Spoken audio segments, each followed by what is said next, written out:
Nadine. Ok. Bueno. Bueno, pues el tema del día de hoy es la anemia por deficiencia de B12 y folatos. Y pues como para hacer un poquito de relevancia, para entender la relevancia de este tema, pues hablando de todas las causas de anemia, vamos a ver que prácticamente se divide en tercios. Un tercio, 34% es por deficiencia nutrimental. El otro 33% sería por una causa desconocida, sin asociación a una déficit nutrimental. Y el otro 32% es por asociada a enfermedad sin déficit nutrimental. De los cuales hablando por etiología, pues vamos a hablar de la cuestión de por etiología es por el hierro. En un 48%, que es la clase que vimos ayer con Sol. Un 18% es con la afección solamente de déficit de folatos y casi prácticamente igual, un 17% es con de déficit de B12. Una cuestión mixta sería ya B12 y folatos es relativamente menor a un casi 6%, y ya el peor de los casos ya como que lo más la fusión de todos, hierro, folatos y B12, hasta casi un 10% como etiología. Asociadas a enfermedades, debido a que, bueno, en nuestra población, pues ya sabemos que a mayor edad es más probable las comorbilidades. Como etiología principal de anemia asociada a enfermedades, 61% es a una cuestión, a un estado de inflamación crónica.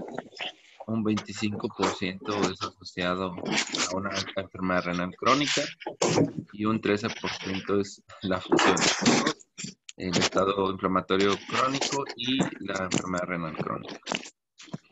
Ya teniendo eso en cuenta, pues vamos a hablar de lo que es el déficit de B12, también conocido como cianocobalamina en América, y en Europa le llaman hidroxicobalamina, no sé por qué. En cuestiones hablando específicamente de esta patología, pues es una anemia nutricional, el cual tiene una franca predilección por la edad, por el adulto mayor. Y bueno, como antecedentes o entender un poquito, hablar de esta, pues es que tiene dos reacciones, tiene dos formas, la metilcobalamina y la adenosylcobalamina. La primera es un cofactor para la metilación de homocisteína a metionina. Entonces, indirectamente también tiene una acción sobre el folato. Entonces, por lo cual, esto nos explica por qué el folato y un déficit de folato o de B12 pueden causar este tipo de anemia, hablando de anemias de megaloblásticas, ¿no? Y la última, la adenosylcobalamina, pues participa convirtiendo la metilmalonilcoenzima y tiene una afección digamos que en la línea del aumento de la homocisteína, ¿no? ¿Pues sobreviviendo? Sí. Bien, en lo que cabe, mira, me le va. Hablando de la alimentación, pues tenemos, importante de esto es la cuestión de en qué está representada en qué alimentos, ¿no? Si se fijan aquí, prácticamente todo lo que es de origen animal, todo tiene B12. Principal de predilección, pues el huevo, carnes, pescados, algunos frutos secos, también hay unos vegetales. Entonces, realmente prácticamente está en todo. Sin embargo, es por esto que le llamamos anemia nutricional, en cuanto es que nos habla que prácticamente el paciente pues no ha comido diferentes tipos de grupos de alimentos. Hablando de su ingesta diaria, lo importante de esto es diariamente se recomienda una ingesta de 0.9 a 2.4 microgramos, que prácticamente, si lo vemos, no es nada. Pero pues hay gente novedosa, pues son veganos estrictos o dependiendo, o lacto-vegetariano, y Lo los cambié de hecho veganos hace casi 2 estrictos años. pues causan una Sí, absorción doctor. promedio de 0.4 microgramos al día. Los lacto-veganos de 2.6 y los que solo consumen pescado, ¿Se que lo paso? dijimos que era de origen animal, pues ellos no tienen problemas para completar esta ingesta diaria.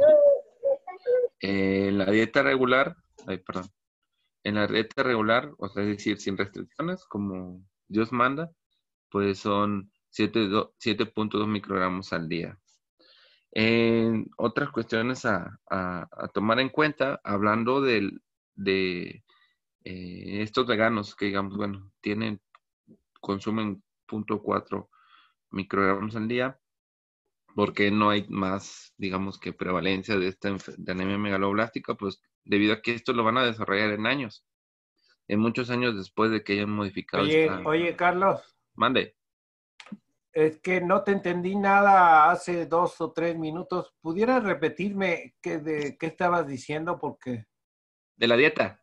¿O de atrás? Ajá. De la Sí, dieta. muchas gracias. Sí, de la Bueno, dieta. de la dieta. Ajá. Bueno, les decía que, bueno, hablando de la alimentación, la B12, la cianocobalamina, está prácticamente en todos los alimentos de origen animal. Como ejemplo principal, pues el huevo, pero puede estar en las carnes rojas, en el pescado, en algunos frutos secos, algunos vegetales como estos que les puse. Entonces, pues, como les decía, es por eso que le llaman es una anemia nutrimental con predilección en adulto mayor, porque nos habla que el paciente prácticamente pues no ha comido, porque prácticamente está en todos los alimentos. En cuanto a la ingesta diaria, les decía que este es el mínimo, para que no haya déficit. Se dice que es de 0.9 a 2.4 microgramos al día. Pero, pues, que les decía que hay gente que, pues, es novedosa y que no quiere comer. Entonces, se restringe ciertos alimentos, como son los veganos. Entonces, ellos tienen una restricción más marcada en cuanto a B12. Y, pues, los que son estrictos son 0.4 microgramos al día. Los que son lacto veganos, 2.6, pero los que sí consumen pescado, pues eso no hay problema, porque pues es de origen animal, obviamente, y pues hasta 5 microgramos al día, y los como que son normales, que no son hipster, pues son de 7.2 microgramos al día, ¿no? Entonces, realmente esto es importante tomar en cuenta, porque pues ya sabemos que hay, pues digamos que hay como modas, y hay muchas personas que son veganas, pero eso no hace que estas anemias sean tan comunes a pesar de eso. Y esto es debido a que hay una reserva a nivel corporal, reserva corporal, que se dice que tenemos hasta 2.500 microgramos de reserva nosotros.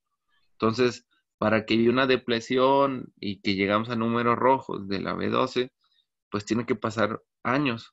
Y es por esto que estas anemias pues no se presentan así, digamos que agudas o tan severas, digamos que dejó de comer y al mes ya tiene la anemia, pues no. Entonces, es otra cosa importante que digamos que consumimos estos que consumimos los 2.4 microgramos al día. De esos 2.4 microgramos al día, funcionalmente lo que vamos a absorber es 1 microgramo al día, debido a que, ahorita lo voy a explicar en la siguiente diapositiva, lo de cómo es la absorción, y es que se tiene que unir al factor intrínseco, y funcionalmente esos 2.4 solamente uno absorbemos al día. Como les decía, pues vamos a hablar un poquito del mecanismo, lo que es lo normal y que puede afectar a la absorción de la B12, ¿no? Estas son las abreviaturas para que le agarren la onda. Y pues obviamente primero tiene que haber la ingesta de alimentos que tengan B12, ¿no? Posteriormente va a iniciarse, va a llegar al tracto digestivo. A nivel estomacal se va, por acción péptica, se va a unir a la aptocorrina que en el estómago, posteriormente va a llegar pues, al duodeno. Unida con esta, se va a escindir con las proteasas pancreáticas a nivel del duodeno y estas van a liberar a la cobalamina. Posteriormente, esta se va a unir con el factor intrínseco. Una vez unida al factor intrínseco se forma este complejo, llega al hilio, a lo que es el hilio distal.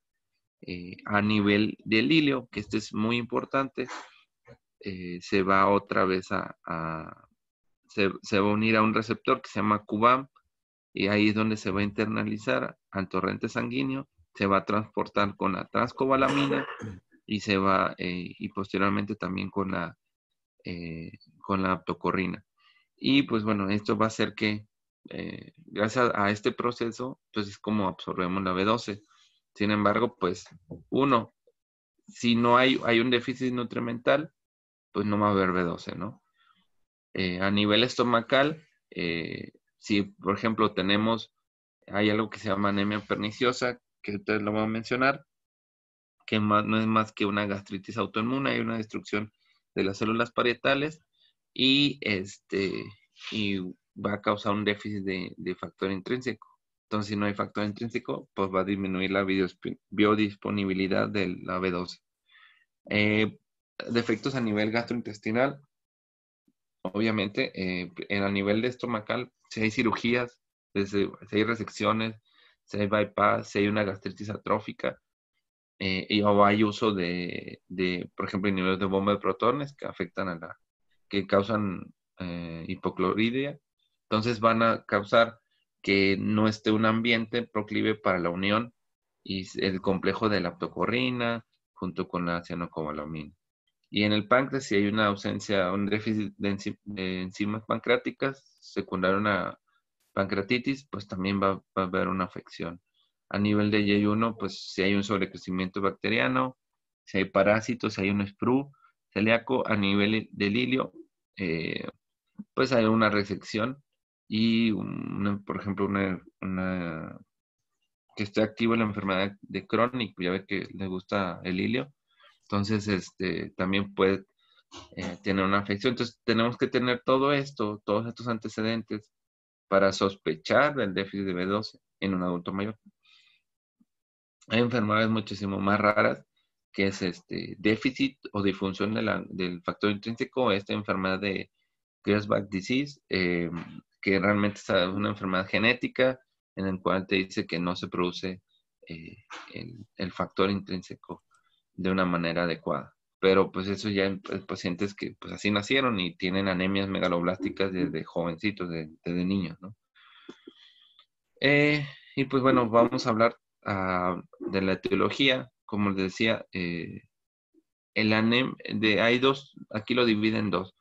Una malabsorción severa y leve. La severa es la que tenemos que tratar de manera aguda, debido a que pues es un déficit muy marcado y no, a pesar de que lo suplementemos, pues difícilmente va a recuperar rápidamente. Entonces, digamos que el ejemplo más claro es la anemia perniciosa, como decía, es una gastritis autoinmune, la cual su prevalencia es de 50 a 4,000 casos por cada 100,000, estos de Estados Unidos, pero esto tiene una digamos, una prevalencia de presentación de edad mediana de 70, 80 años. Entonces, pues sí es relevante porque se puede presentar en nuestros adultos mayores, en nuestros pacientes. Otra cosa a tomar en cuenta es la ascendencia, si tienen de África o de Europa, es más común allá. Aquí en los latinos, pues no tenemos esa asociación. Y pues como les decía, es una gastritis autoinmune, una destrucción pues de las células parietales a nivel gástrico. Y pues va a causar una cloridria con el tiempo. Entonces, pues no va a haber un escenario adecuado para la absorción de la B12. Entonces, este es un ejemplo muy claro es el más común o la causa más común de anemia por déficit de B12 severa. Sin embargo, no quiere decir que sea lo más común. Es de un estadio severo. O sea, los que llegan muy graves, lo más probable es que tenga algún tipo de esta afección. Obviamente hay otras causas, como le decía, la gastrectomía parcial, un bypass gástrico, una reacción ileal, puede haber el espluro celíaco, la enfermedad de intestino intratable, la enfermedad que le decía genética, el Grasbeck, y otras cuestiones es la mala absorción, que sí es la causa más común de déficit de B12, la mala absorción.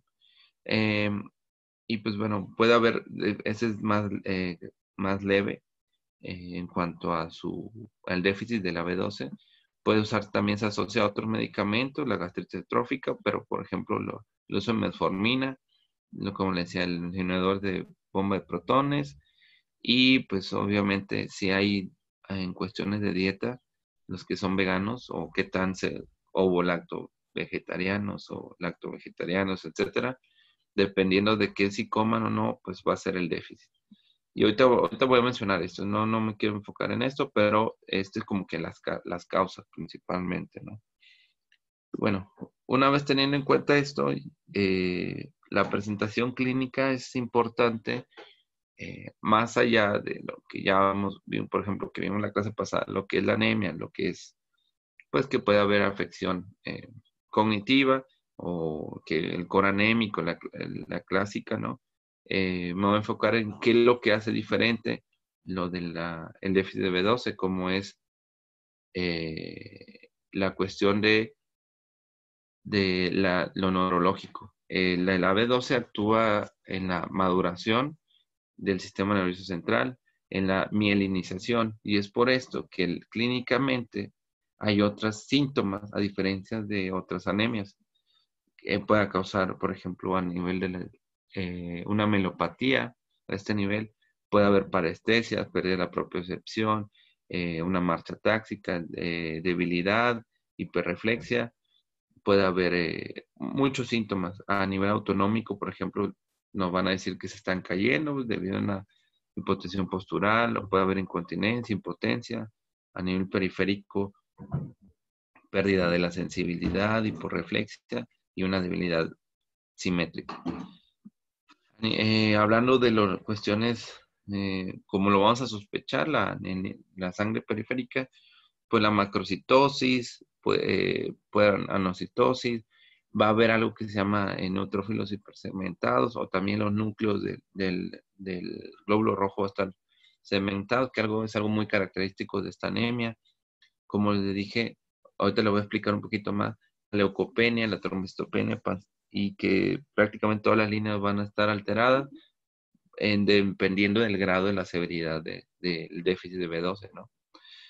Puede haber una elevación de las bilirrubinas indirectas y también de la aptoglobulina, como algo que es característico. Sin embargo, se tiene que hacer para eso es el ojo clínico. También se asocia a la elevación de ácido metilmalónico y la homocisteína. Y pues, a nivel de la médula ósea, pues va a haber una hipercelularidad debido a que como hay una mala maduración de los eritrocitos, pues va a causar una destrucción pronta y continua, un ciclo vicioso de no va a haber una pérdida de la relación entre el citoplasma y el núcleo de estos eritrocitos, entonces van a destruir más rápido, va a haber una inmaduración nuclear, etcétera, que ahorita te lo voy a explicar en una imagen para que quede un poquito más claro. Y bueno, ya hablando de su hematopatología, pues va a estar afectada la síntesis del ADN por el déficit del ácido tetrahidrofólico. Entonces, este va a causar que, pues en la síntesis de todas las líneas celulares, pues va a haber una disminución. Como eso le remarco, dependiendo del grado de severidad del déficit. La anemia macrocítica y hay una hipercromasia en compensación al número de eritrocitos maduros disminuidos. Ahorita se lo voy a enseñar en la siguiente imagen. Van a ver un gran eritrocito con núcleo segmentado y comparativamente uno del otro van a estar aumentados, pero porque están inmaduros, porque son inestables, unos van a tener diferente tamaño al otro. Ese es la distribución de eritrocitos rojos. Va a estar alterada, va a estar aumentada también porque pues uno de otro va a estar deforme porque no hay una buena maduración del mismo. Y esto va a hacer que haya una eritropoiesis ineficaz. Estos eritrocitos pues van a morir pues más rápido, va a haber una degradación y por lo cual ya sabemos que si se destruyen antes, bueno, antes de lo que es normal, sus 3 meses, va a haber un aumento de la bilirrubina, del DHL y de una disminución de la autoglobulina. También se puede asociar a un déficit adicional, lo que les decía, un punto mixto de déficit de hierro. Y esto va a hacer que, ya sabemos que el hierro causa anemia microcítica y el déficit de B12 causa macrocítica. Entonces se van a compensar y por lo cual digamos que puede estar un paciente normal en cuanto a su volumen corpuscular, pero realmente puede tener una macrocitosis oculta. Y bueno, vamos a hablar de la imagen. Este es un frote de sangre periférica.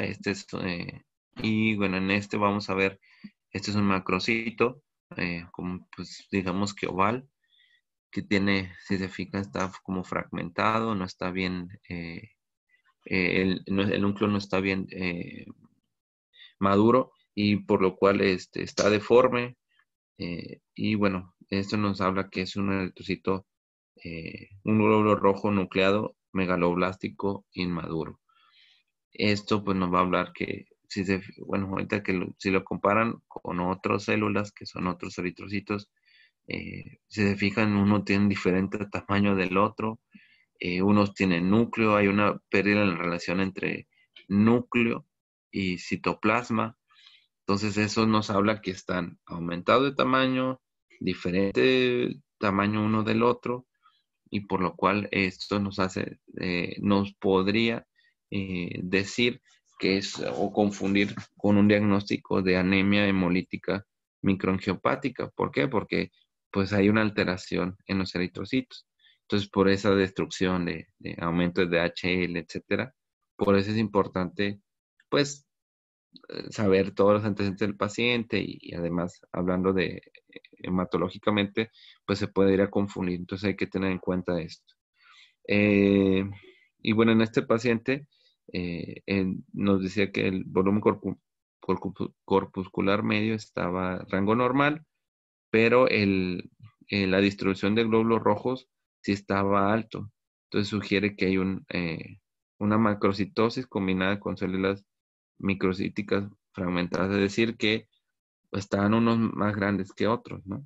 En pocas palabras. Y aquí de este lado, del lado derecho, ¿sí?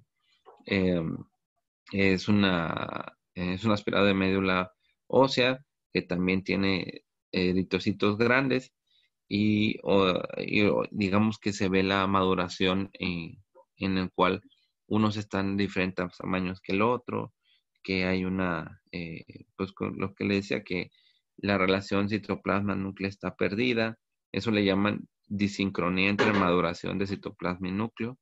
Y pues esto nos habla que pues hay una inmaduración, hay un proceso pues sí, de maduración no efectiva. Y pues esto hace que pues nos diga que hay que sospechar en la B12, en la déficit de vitamina B12. Y pues esto se llama megaloblastos, las flechitas que están aquí. En los diagnósticos diferenciales, pues bueno, hay muchos, pero como les decía, como hay una hipercelularidad, porque la médula dice, ok, hay anemia, déjame produzco más, pero los que produce están deformes, están de diferente tamaño, se mueren más rápido, pues esta hipercelularidad se puede confundir con una leucemia, por ejemplo, porque también afectan como las trelinas. Si se acuerdan lo que le dije, la pancitopenia, un síndrome melodisplásico, una anemia hemolítica microangiopática. Entonces sí hay que tenerlo en cuenta en los diagnósticos diferenciales. Este es el, digamos que, cómo sospecharlo. Entonces, aquí nos vamos que el volumen corpuscular, si está arriba de 100, hay que solicitar una frotis de sangre periférica y los reticulocitos. Si están alterados, hablando de estos dos, pues hay que pensar en algo maligno, ¿no? Hay que hacer un aspirado, hay que hacer algunas otras pruebas, principalmente el aspirado para ver cómo está ese nivel, ¿no? Realmente. Si los reticulocitos el índice de los reticulocitos está disminuido menos de 2%, ahí nos vamos a dividir a otras partes. Si está disminuido menos de 2%, pues nos vamos si es positivo esta respuesta, pues ya nos vamos a sospechar a un déficit de vitamina B12. Entonces tenemos que medir la B12. Si es menos de 100 picogramos por mililitro, perdón, o los niveles de folato están abajo del 5 nanogramos por mililitro, pues hay que sospechar a un déficit de estos dos, alguno de estos dos. Que ahorita les voy a mencionar el de folatos, no me voy a meter en eso ahorita. Si los niveles de B12 y folato están en el nivel bajo, es decir, entre más de 100, 100, 200, 350, que ahorita les voy a mencionar en el siguiente cuadro, hay que solicitar el ácido metilmalónico y los niveles de homocisteína. Si está elevado el ácido metilmalónico, es altamente sugestivo de déficit de B12.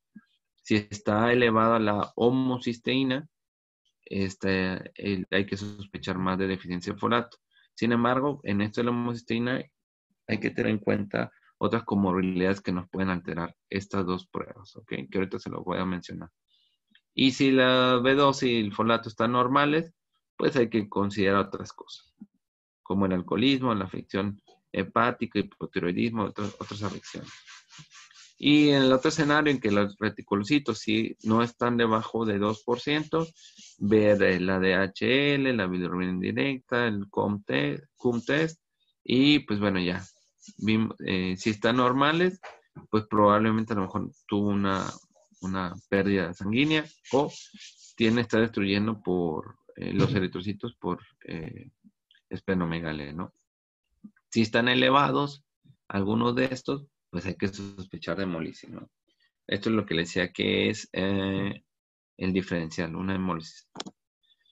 Y bueno, de otra forma un poquito ya más específica, cuando ya determinamos la B12, los niveles de 12, si es menos de 200, aquí en esta bibliografía nos dice que hay que comentar la sustitución. Si es de 200 a 350, dicen, bueno, vamos a ver qué onda, pedimos el ácido metilmalónico y también alotranscobalamina, que este es el transportador, digamos que la forma activa a nivel sanguíneo de la B12. La pedimos si la alotranscobalamina es menos de 35 y el metilmalónico es más de 271, quiere decir altamente sugestivo de déficit. Entonces hay que darle B12. Si la alotranscobalamina es de 35 a 50, es decir, borderline, y el ácido metilmalónico es más de 271, es déficit, otra vez. Entonces hay que darle tratamiento. Y de nuevo controlen de 1 mes a 2 meses para ver la sustitución, qué tan agudo hay que hacerlo. Y si la alotranscobalamina está arriba de 50 y el metilmalónico es bajo, menos de 271, todo bien, no hay problemas. Y si aquí es más de 350 picogramos por mililitro, pues no hay problema el déficit de B12. Algo que les quería comentar, dicen, bueno, pues está sencillo, ¿no? No hay tanto problema en cuanto a, pues ya sabemos, pedimos las pruebas, no hay tanto show, pero pues hay cosas que pueden verse afectadas en cuanto a que alteran las pruebas. Obviamente, cuando iniciamos algo para específico que en los artículos que leí, nos dice, para determinarlo, por favor, tienes que dejar de sustituir al paciente 2 a 3 semanas para poder medir esto. Obviamente, si está alta la sospecha, pues ya te saltas este paso y simplemente lo restituyes, ¿no? Pero si se puede, por protocolo, tienes que suspender toda sustitución eh, y solicitar el nivel B12. El detalle de la B12 es las pruebas que se hacen a nivel sérico y otras cosas que ahorita lo voy a mencionar. Es complicado porque pues las pruebas, algunas no están bien estandarizadas, pueden haber falsos positivos, de hecho muchos falsos positivos, y que los niveles se pueden ver muy alterados, entonces te cambia la jugada para hacer todos estos algoritmos. Entonces es importante a tenerlo en cuenta. Entonces, estos son los laboratorios que podemos pedir. Realmente, pues hay muchísimos. Y como les decía, el típico es el a nivel sérico de vitamina B2.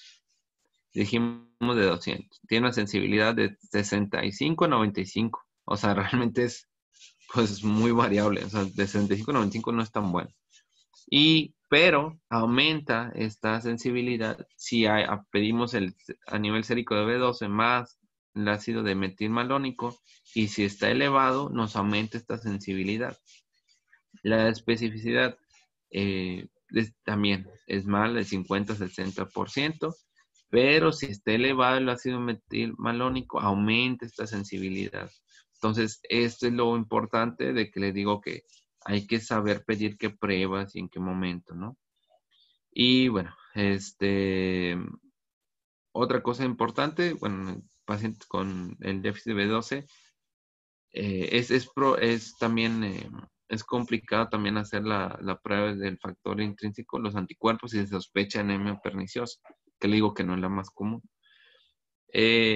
Bueno, sí, otra cosa es la orotranscobalamina, que les decía que la como porción activa de la B12, si es menos de 20 a 40, nos hace sospechar de la cuestión del déficit, pero también es no se sabe bien la sensibilidad. Sin embargo, si tomamos esta prueba más el ácido metilmalónico, pues aumenta la sensibilidad de 46 a 89. También es muy amplia, entonces por lo cual, pues como le digo, tiene su dificultad el diagnóstico para este protocolo específico. Otra cuestión que podemos hacer, bueno, lo que le había dicho, el ácido metilmalónico tiene una buena sensibilidad, siempre y cuando hay una deficiencia clara, o sea, si un paciente con la sospecha que tiene la macrocitosis, etcétera, pues tiene una gran sensibilidad. Y pues si hay una elevación entre 300 y 1000, pues ahí pierde cierta especificidad porque hay otras comorbilidades que pueden alterarlo, que hoy te lo voy a mencionar.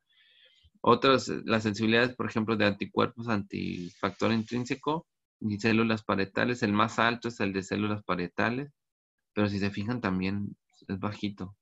O sea, la alta sensibilidad, pero baja especificidad porque es muy amplio este rango. El de factor intrínseco es de 50%, especificidad es alto, pero baja sensibilidad, ¿no? Y como les decía, hay que tener ciertas medidas que no hay que dar, por ejemplo, pacientes con, si hay sospecha, no hay que suspender el suplemento del B12 porque puede alterar la prueba. Había otras pruebas antes, el chilling test, no se lo voy a mencionar porque ya no lo hace.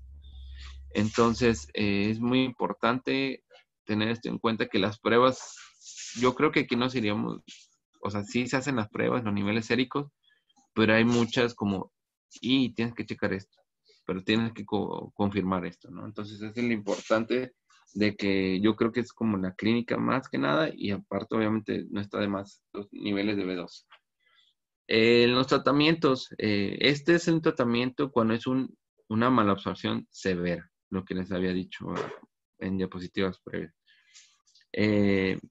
Si es una dosis inicial de 2 miligramos, por dos dosis de 2 miligramos, el mantenimiento es de unos 2 miligramos al día. Aquí, si es, por ejemplo, este es en un escenario en que hay un paciente que no tiene malabsorción, es decir, no tiene nada quirúrgico, no tiene recesión ileal, no tiene banda gástrica, es decir, que sabemos que, no sospechamos que haya tanta, por una cuestión a nivel gastrointestinal.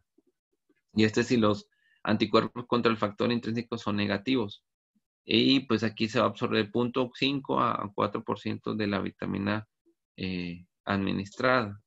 Entonces, cuando hay síntomas, independientemente de si es o no de etiología, más bien, si es severo y hay síntomas neurológicos, independientemente de los anticuerpos, hay que dar la hidroxicobalamina IV.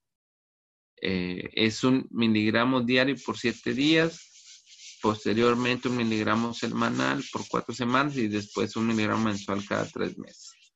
La respuesta hematológica, el incremento en reticulocitos es en 1 semana con la corrección. Y de la anemia megaloblástica se espera la respuesta o la remisión de esta anemia de 1 a 2 meses. Y pues bueno, es lo que les decía. Obviamente si es una anemia muy severa, que tiene un core anémico, que requiere algo más específico, que sea muy aguda, pues hay que darle transfusiones. Eso no está peleado, ¿no? Y pues en anemia perniciosa, en ese sí hay que entender que es una suplementación de por vida y pues esos pacientes siempre van a tener, porque no producen factor intrínseco, entonces hay que estarle suplementando siempre. No es como que ya saliste del agudo y ya nunca más te voy a restituir. Estos son los precios. Realmente pues hay muchos, están baratos. De 144, es de 600 pesos. Este está muy, muy fresón. La verdad yo preferiría este. Y si es intra IV, pues no está tan caro tampoco. Este viene con natiamina. No encontré solito la cianocobalamina. Pero pues no está tan caro el tratamiento y pues bueno, es una inyeccioncita, dependiendo si es severo o agudo, pues hay que hacer esa restitución. Y pues nada más este es como un resumen de déficit B12. Es una causa de anemia megaloblástica reversible y como les decía, tiene gran afección neurológica. La gastritis autoinmune es la causa más común de deficiencia grave. Existen problemas metodológicos que pueden comprometer la sensibilidad y especificidad de las pruebas. Y es lo que les decía, que hay que tener mucho cuidado con esas pruebas. Lo ideal es no solamente pedir B12, es metilmalónico o homocisteína para corroborar. Y así de ahí hacer el juicio clínico. Y en pacientes con anemia perniciosa o malabsorción, la terapia con vitamina B12 es de por vida. Y ya, ok. Entonces nos vamos a la anemia por folatos. Realmente esta anemia no es tan común debido a que en su momento hubo mucha anemia por la cuestión de nutrimental. Entonces fortificaron los alimentos por ley en varios países, hablando de nosotros como América, se fortificaron muchos alimentos y ahorita le voy a poner una tablita de cómo se ha aumentado este nivel de ácido fólico en ciertos alimentos, principalmente los cereales, por ejemplo, y por lo cual ya no es tan común esta anemia y es por eso que incluso la llevan a decir como anecdótica en ciertos artículos, pero bueno. Entonces, bueno, vamos a hablar de la anemia por déficit de folatos. Bueno, el ácido fólico juega un importante papel en la fabricación de lo que es la pirimidina, las purinas, en los aminoácidos y el metabolismo de neurotransmisores. Y es por lo cual, pues ya, si lo recuerdan, pues ya saben que a las mamás, a las embarazadas, siempre las suplementan con este tipo de ácido fólico. Entonces, por lo cual es bien importante para la maduración del tubo neural, ¿no? Eso ya lo sabemos. Y bueno, los folatos llevan su absorción en el yeyuno, tiene un transporte pasivo y el óptimo es un pH ácido, tiene una biodisponibilidad limitada, es decir, de la ingesta que tengamos, un 50% se absorbe. Y versus el ácido fólico que se absorbe libremente más distalmente. El ácido, ahorita les voy a mencionar eso bueno, que es como que tienen una versión el ácido fólico, el sintético, digámoslo así, el que le damos a las mamás, es no reducido y es una versión monoglutamato. Y pues nada más en ese aspecto. Y los que son en alimentos es reducido y con poliglutamato. Y la ingesta adecuada al día son de 400 microgramos. Es lo que debemos de consumir al día. Las reservas en el cuerpo, si se fijan, es muy poquito, 0.20 o 20 miligramos. Entonces, por lo cual en esta anemia, si hay un déficit marcado de folato, pues la evolución va a ser más rápida, no como en la B12 que es en años, esta va a ser en un mes, 2 meses. Entonces la concentración sérica fluctúa con la ingesta. Como les decía, menos de 3 microgramos a la segunda semana, es decir, dejamos de comer ácido fólico, es un decir. A la segunda semana ya se va marcando a un menos de 3 microgramos y el depósito tisular en los glóbulos rojos baja a menos de 100 a los 2 meses. Entonces es una anemia comparativamente con la de B12 es mucho más aguda, mucho más rápida. Y pues las causas de deficiencia también, nutricional y principalmente mala absorción. Pero también hay otros fármacos asociados que pueden alterar su absorción, como la metformina, colesteramina, hidroxiurea, metotrexate, fenitoína, pentamidina, trimmetoprim, ¿no? Y pues si esto causa una hemólisis crónica, un incremento en el requerimiento de folato al renovar los glóbulos rojos, y es un círculo vicioso. Hay déficit, no hay una destrucción de los glóbulos rojos, empieza otra vez, es un proceso de maduración inefectiva y hay una destrucción continua de los glóbulos rojos, ¿no? El diagnóstico, en cuanto a su diagnóstico, pues fluctúa, hay que saber, ayer lo mencionó también Sol, que es una cosa es déficit y otra cosa es como el caso sospechoso. Se dice que menos de 2.5 a 3 es una deficiencia y menos de 5 es caso sospechoso. Los folatos en glóbulos rojos, lo normal es más de 140 microgramos litro, no fluctúa y refleja el estado tisular. Específicamente, o sea, el nivel de folatos en glóbulos rojos. Puede haber falsos, un déficit de folatos si hay deficiencia de B12. O si hay una destrucción, una reticulocitosis o una hemólisis de la prueba, y esto puede alterar o sea, más bien, si hay hemólisis en la muestra que se tomó, puede causar que esté aumentado este nivel de folatos en glóbulos rojos, entonces nos puede dar un falso negativo, ¿no? Y si están transfundidos, pues también nos puede alterar la prueba. La homocisteína plasmática se eleva en el déficit de B9, del ácido fólico, entonces este es importante a tomar en cuenta, la homocisteína. Estos son los niveles, aquí los que les comentaba, si una deficiencia es menos de 4 en esta bibliografía, que es esta de abajo, el nivel sérico de ácido fólico, y pues realmente hay que tomar en cuenta la homocisteína. En este es con la homocisteína, recordar ácido fólico, homocisteína. Si está elevado la homocisteína y está disminuido el ácido fólico sérico, pues nos da el diagnóstico de la anemia. Pero pues también hay que pedir las demás pruebas, hablando de B12, ácido metilmalónico, etcétera, porque pues hay que tener en cuenta el estado mixto que se pueden sobrevivir. Bájame el cargador, está lleno. Perdón, se me va a descargar. Bueno, el diagnóstico, los niveles séricos. De acuerdo a esta bibliografía, nos dice que la deficiencia de folatos es 6.8 nanomoles por litro. Un estado gris, un área gris que no es déficit, pero sin embargo está disminuido, es el de 6 a 13, de 6.8 a 13. Y Si está completamente repleto, es decir, no hay déficit, pues es de 13 para arriba. Eso no hay tanto problema. Entonces nos vamos a los déficits de ácido fólico. Si aquí la cuenta de glóbulos rojos está normal y no hay síntomas clínicos, hay que pedir la homocisteína, como les comenté. Si está elevada la homocisteína, hay que sospechar de una déficit de folato. Entonces, como quiera hay que pedir lo que les dije. Todo el paquete o la batería pues sí, del protocolo de déficit de vitamina B12. No me voy a meter en eso, ya lo hablamos. Entonces, de aquí nos metemos a medir el nivel de folato en células rojas.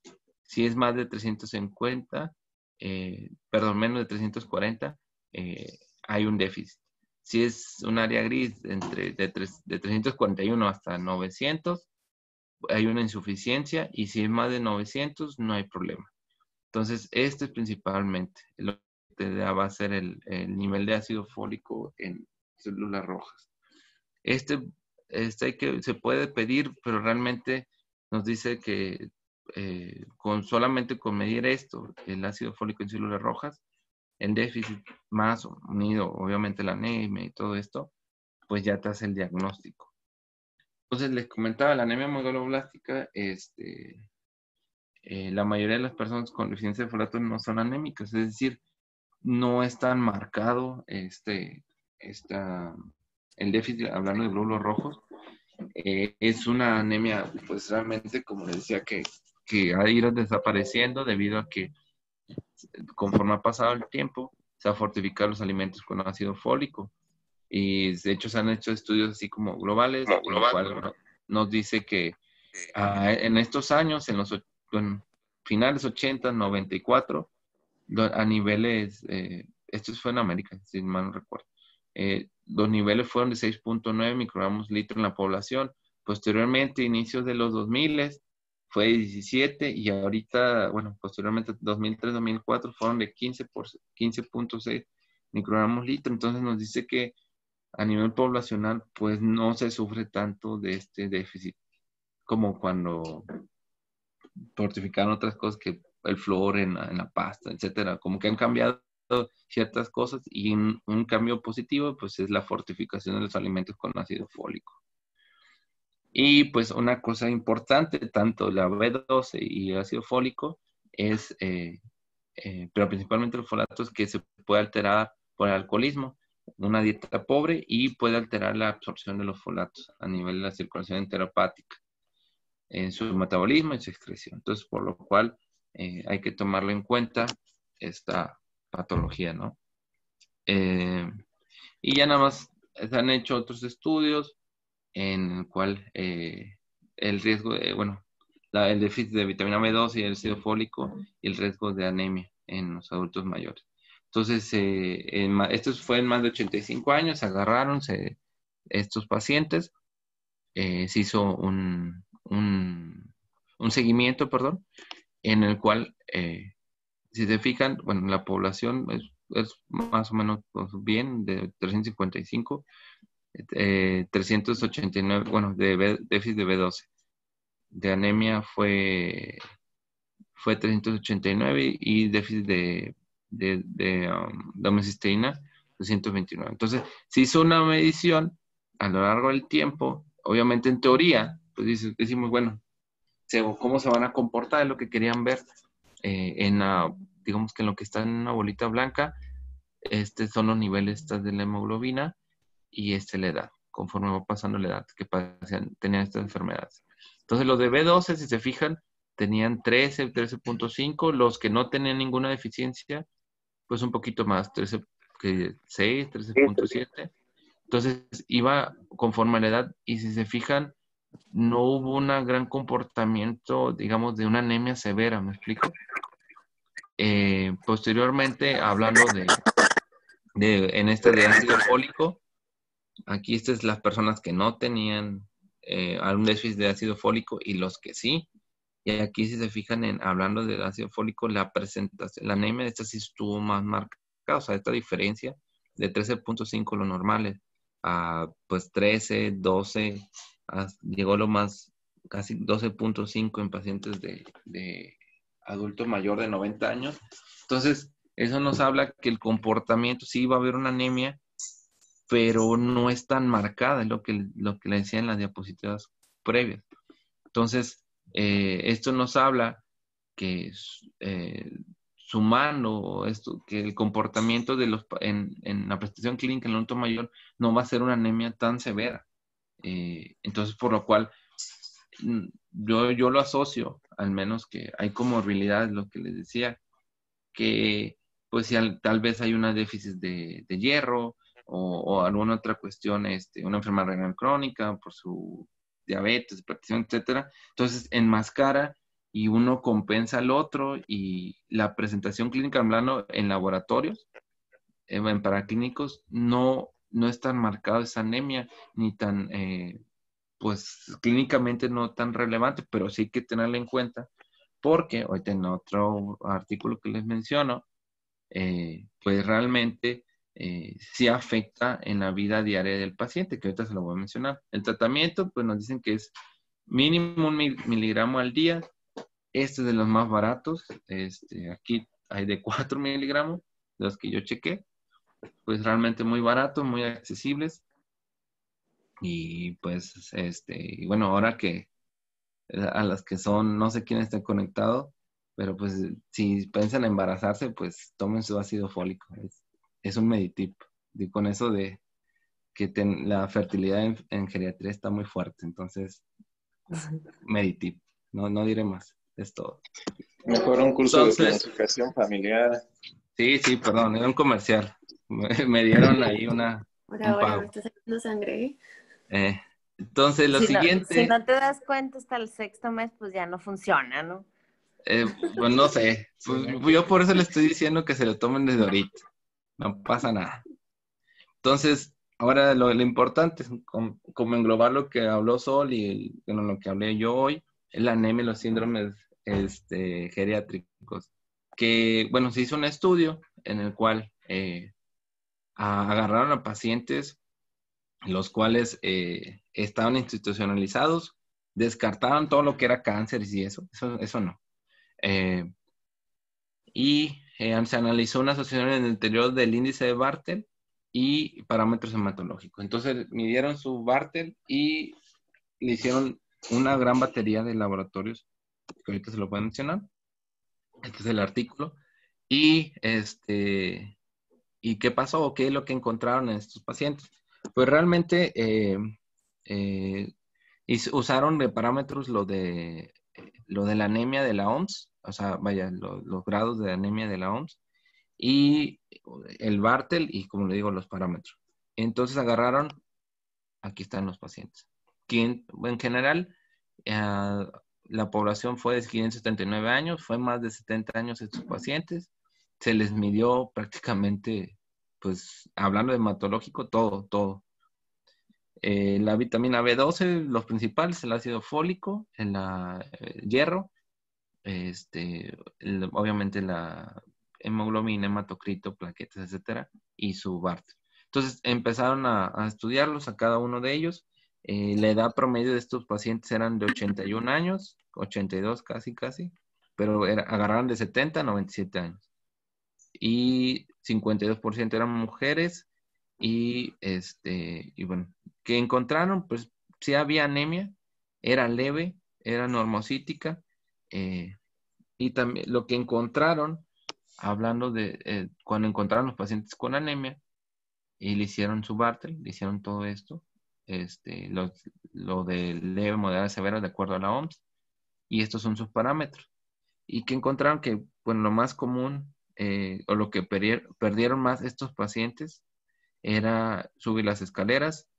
El segundo problema en un 42%, en un 40% problemas para bañarse, y lo menos prevalente fue la alteración de la alimentación en la continencia fecal. Entonces, estos pacientes en teoría eran sanos, sí tenían sus comorbilidades, pero se asoció esta anemia, que es como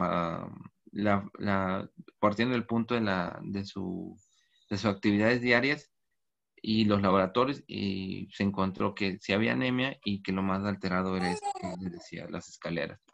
Entonces, realmente sí afecta hay anemias que pueden afectar a lo mejor muy mínimo, pero pueden ir dependiendo. Obviamente hay muchas comorbilidades en pacientes, en nuestra población, pues la cuestión económica, los déficits nutricionales, que pues un adulto mayor tal vez viva pues no sé, su apoyo de 69 más, y si es que tienen esa dicha, hay unos que siguen trabajando. Entonces, la anemia es algo muy importante a descartar en pacientes, hay que tenerla en cuenta porque afecta en la vida diaria del paciente. Imagínense, pues no poder trasladarse porque pues no está comiendo bien o tiene algún déficit de alguna vitamina. Entonces, sí es importante tomarla en cuenta, es muy relevante, afecta mucho a los adultos mayores y pues nada más. No sé si quieren comentar algo o decir algo. Así. Muy bien, Medi. De los demás, doctor, ¿algún comentario? Bien. Estuvo muy buena. Muy bien. ¿Sabes por qué se llama ácido fólico? ¿Por qué le pusieron fólico? Ah, no. ¿No? Porque folium quiere decir hoja vegetal. El ácido fólico sí lo puedes encontrar más en los vegetales que en los animales, pues, sobre todo en vegetales de hojas verdes, oscuras, como la espinaca. Un dato curioso es se empezaron a dar cuenta de que la deficiencia de algunos nutrientes, sobre todo relacionados con esto, empezaba a causar daño importante en los bebés, ¿no? Ya ves que afecta mucho el tubo neural y estas cosas. Sí, es el comercial.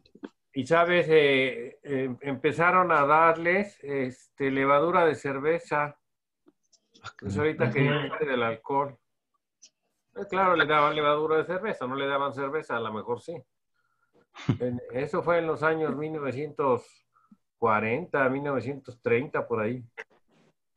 Empezaron a ver que mejoraban, sobre todo en las mujeres embarazadas, en donde se dieron cuenta, bueno, de que era un problema grave, ¿no? Ya ves que, no sé, cuando pasamos por gineco a todas en los primeros 3 meses, o inclusive antes, era importantísimo estarles dando suplementos, y sigue siendo, ¿no? De ácido fólico, ¿verdad? Es muy Muchachas, ¿alguna interesante. experiencia? Muy interesante. Ahora, por ejemplo, si tienes un paciente con una velocidad, un volumen, perdón, de 104 y no tiene anemia, le vas a pedir nivel sérico de vitamina B12 y qué otra cosa pudieras hacer. Y tiene deterioro cognitivo leve. Es decir, el deterioro cognitivo leve pudiera estar relacionado con la deficiencia de vitamina B12 o de ácido fólico y aparecer o tener suficiente importancia esa deficiencia como para relacionarse con el deterioro cognitivo antes de las alteraciones hematológicas como la anemia. Sí, podría ser, doctor. Ay, sí, ¿sí me escucha? Ah, sí, sí podría ser. Porque, bueno, incluso menciona que puede ser también como más neuropsiquiátrico en cuanto a presentar como depresión, irritación, la habilidad, que eso hace que también, pues obviamente un estado emocional así afecta la atención y algún test que hagamos neurológico pues va a salir con un deterioro. O sea, sí podría ser esa mezcla, no sé cuál empieza primero, como lo psicológico o el deterioro, pero sí van muy de la mano uno del otro. Sí, antes de las manifestaciones hematológicas ¿cuánto tiempo pasa que tengas deficiencia de vitamina B12 o de ácido fólico y tengas manifestaciones hematológicas, neurológicas o de algún otro tipo? ¿Quién sabe? Para B12 son como 6 años, ¿no? Y creo Ajá. que para el folato, para B9 son 2 o Meses. 3 meses. Ajá. Que de hecho, o sea, la de folato ya es menos común porque se supone que ya ahorita muchos de los alimentos vienen suplementados con B9, entonces ya es, en teoría, menos común esta anemia. Ok. ¿Alguien más? Es interesante ver eso. Es decir, cuando tú haces un escrutinio de diagnóstico en deterioro cognitivo, ya sea leve o deterioro cognitivo mayor, pides nivel sérico de vitamina B12, a Sí. pesar de no tener macrocitosis. Pues no deberíamos, pero ¿No deberías? O sea, primero, puede aparecer primero el deterioro cognitivo antes que la macrocitosis en deficiencia de vitamina B12.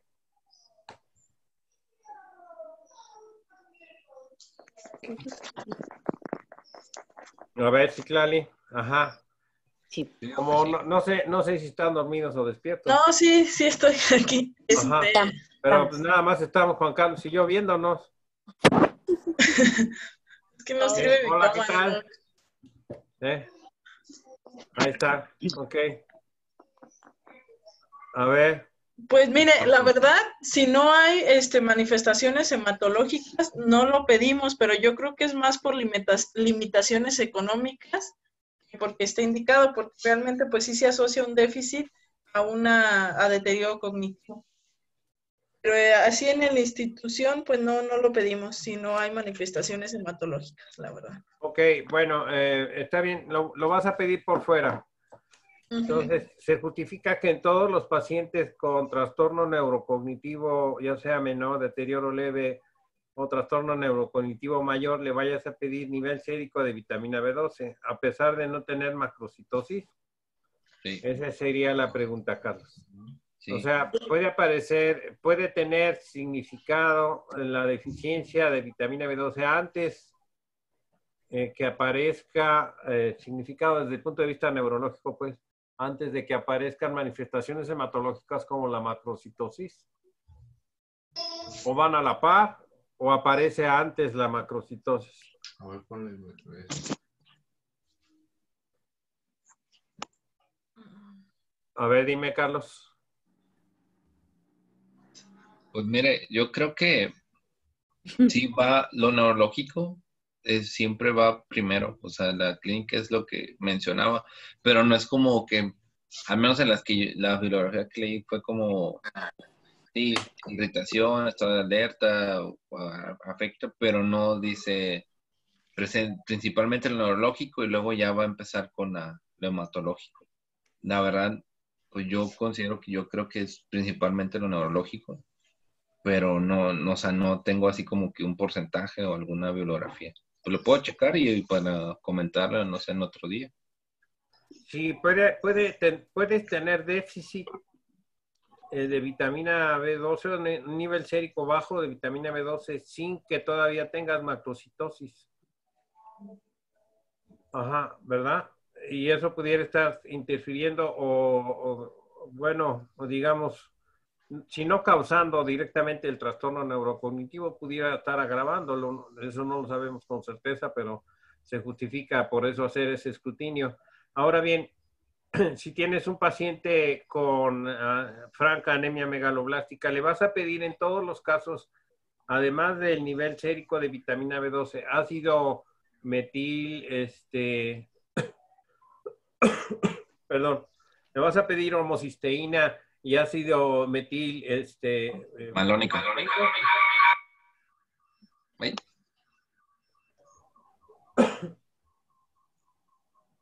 O sea, en el escenario de el mundo ideal que por fuera, pues yo sí se lo pediría.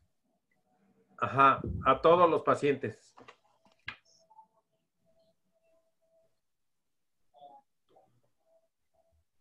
¿A No todos escuché les el último. sigues? Vale. ¿A Sí todos se les sigues? o sea, le pediría el B12, el ácido fólico, y pues de ahí mínimo el ácido metilmalónico ya, para no estar pasándome de lanza. Ajá. O ¿Qué sea, opinan sí los pediría- demás? ¿Qué opinan los demás?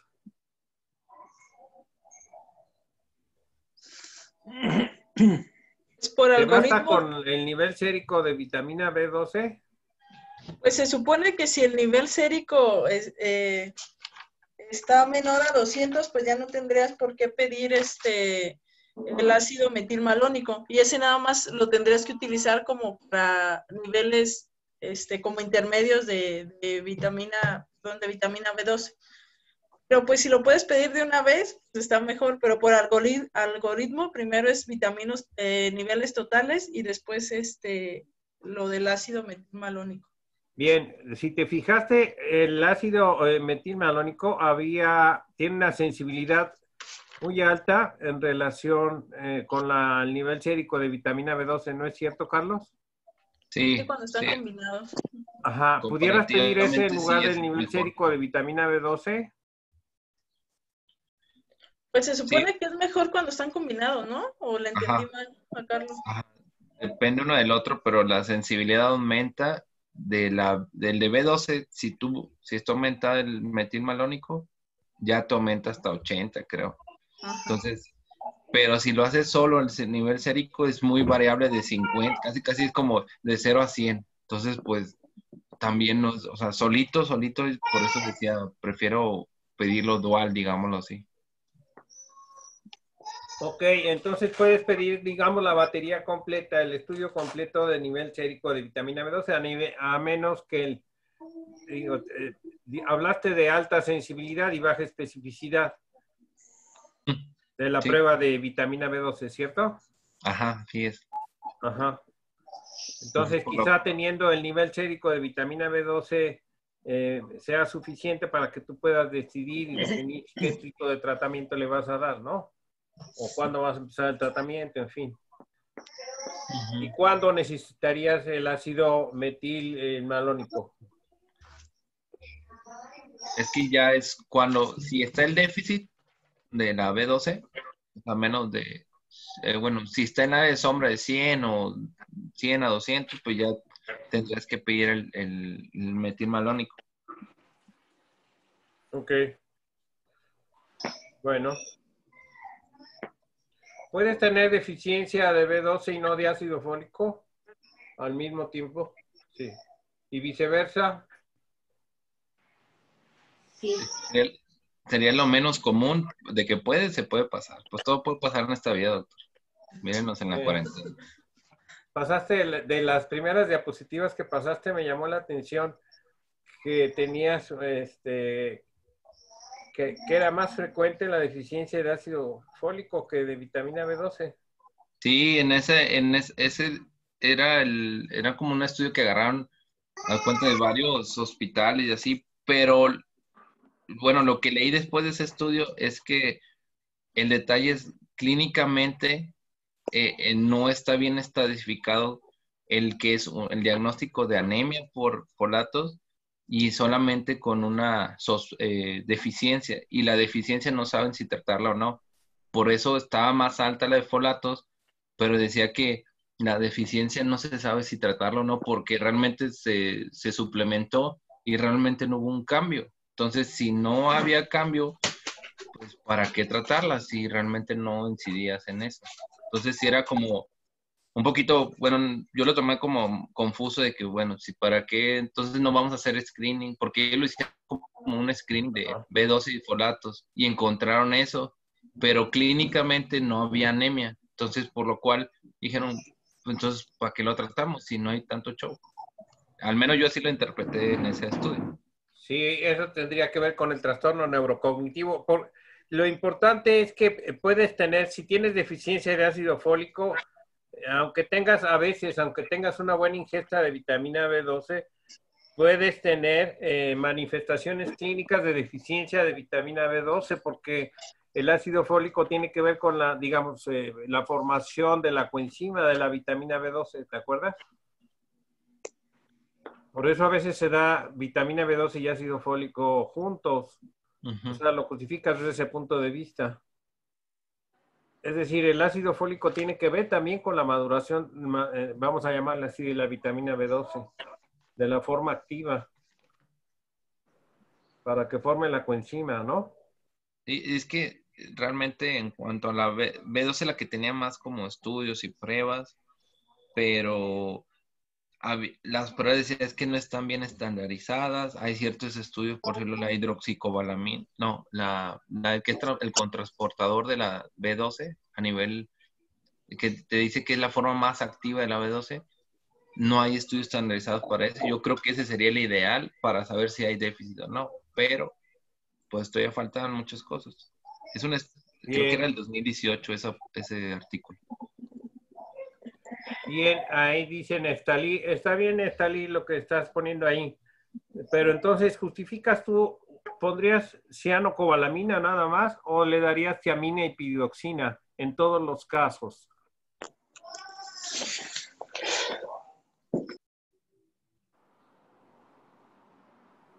Ya, perdón.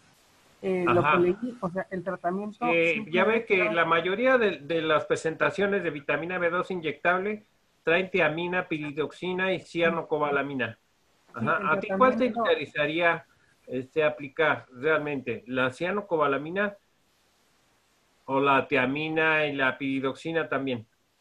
pues es que en general, donde estuve leyendo, siempre recomienda el tratamiento combinado. Y por Bueno, es una ejemplo, acá posibilidad. en el hospital, los pacientes que hemos tenido con diagnóstico de sospecha por anemia megaloblástica, se protocoliza generalmente, bueno, acá en el hospital es difícil hacer la determinación de ácido fólico. Es más fácil que hagamos la determinación de la ferritina y el complejo B. Pero al final, por ejemplo, bueno, me acuerdo de un paciente que tuvimos con la doctora Castañeda, que se sospechaba pues que fuera por deficiencia de B12, por los síntomas que tenía, sobre todo neurológicos, pero salió los resultados de la vitamina B12 y estaban normales. Entonces después se trató de solicitar que se hiciera el ácido fólico y en él estaba disminuido el ácido fólico. Entonces el tratamiento siempre se ha dado así, combinado, ya acá en la práctica. Ok. Por ejemplo, tú tienes deficiencia a nivel sérico de vitamina B12 baja. Ajá. ¿Podrías inferir que la tiamina y otros componentes del complejo B pudieran estar también bajos? Sí, indirectamente, porque el precursor es el mismo. A ver, Carlos, ¿cómo O sea, haces el diagnóstico de deficiencia de tiamina y de piridoxina y en general vitaminas. de la vitamina B en general? Ya ves, tenemos eso sí, la vitamina B12, Sí. ¿no? Tenemos el ácido malónico y tenemos la homociteína en general para la deficiencia de B12 y B9. Pero ¿y los demás? El de homocisteína sí lo he visto, pero de las demás no. Que yo me acuerdo así como, o sea, como por O frecuencia. sea, tú puedes suponer si tienes deficiencia de un componente, específicamente la vitamina B12, que es la que puedes medir.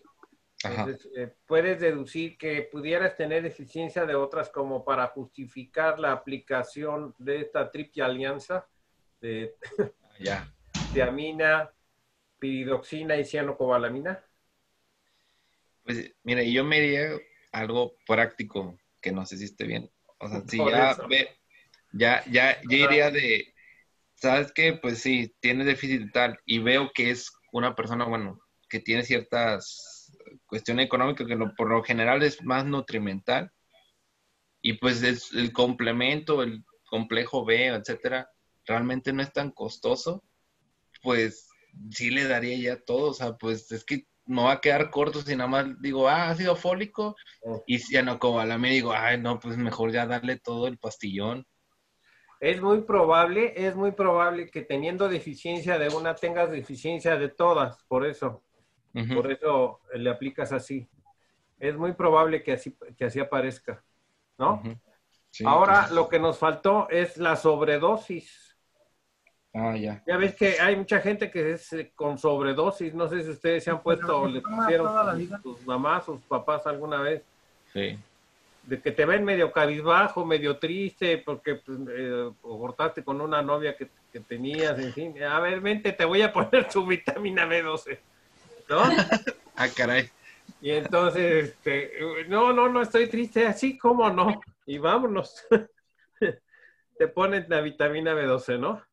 Te voy a poner otro refuerzo para que te pongas más alegre. Y duele muchísimo. Bueno, cuando una vez me la pusieron, duele mucho.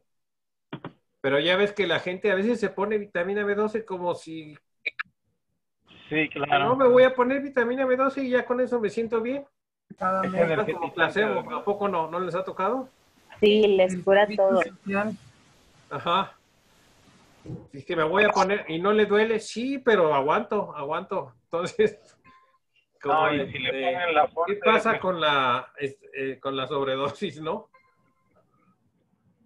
Buen punto. Sí hay manifestaciones, sí puede haber hepatotoxicidad con sobredosis de vitamina B. Sí está, Sí, puede haber. que me acuerdo, sí, por ahí leí que sí había reportes de hepatotoxicidad por sobredosis de vitamina B. Sí, pero la gente lo usa mucho así, ¿no? Así es que, bueno, a los que tienen la cámara apagada, les vamos a poner su dosis de vitamina B, ¿eh? No sirve. Sí se justifica. Aquí estoy. Ay, a Fátima ácido fólico, Pues ya, eso ya pasó. ¿Eh? Hecho ya. Bueno, ok, No, ese ya ándale ya pues, está hecho. dale pues. Nos vemos Bueno, muy entonces. bien. O, Árale, pues. o Carlos, ¿no está? Ahí está. Ah, Ahí anda. Ay, sí. dale. Bueno, nos vemos. Gracias, bye. Bye. No cambien. Bye.